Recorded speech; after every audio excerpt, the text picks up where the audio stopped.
या लेण्यामध्ये एक बुद्धांची मूर्ती आहे. त्या पाहिलं की मनात सहज विचार येतो, आजच्या यंत्रयुगात सुद्धा इतकी शांती आपल्याला का मिळत नाही. इथे उभे राहून आपल्याला जाणवते की सम्राट अशोकाच्या धर्मप्रसारापासून ते आजच्या आधुनिक भारतापर्यंत बुद्धांचा संदेश अजूनही तितकाच जिवंत आहे. वर्षावासाची ही परंपरा, वर्षावास म्हणजे फक्त 3 महिने एका ठिकाणी राहणे नव्हे, तर आत्मपरीक्षण, साधना आणि समाजासाठी कार्य करण्याची संधी.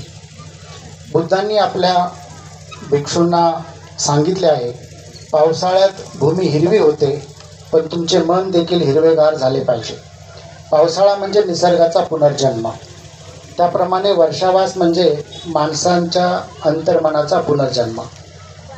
बुद्धांच्या जीवनातील एक छोटीशी कथा आहे. आपण सर्वांना ठाऊक आहे की बुद्ध जेव्हा राजपुत्र होते तेव्हा सुखसोयी त्यांच्या पायाशी होत्या, पण 4 दृश्यांनी त्यांचे आयुष्य बदलले. वृद्ध माणूस, रोगी माणूस, मृतदेह आणि संन्यासी. या अनुभवातून त्यांना जाणले की जीवन हे क्षणभंगूर आहे, पण धम्म शाश्वत आहे. आजचा हा वर्षावास महोत्सव आपल्याला तीच आठवण करून देतो. जीवन अल्प आहे, म्हणून ते प्रेम, करुणा आणि समतेत जगा. आजच्या समाजासाठी धम्माचे महत्त्व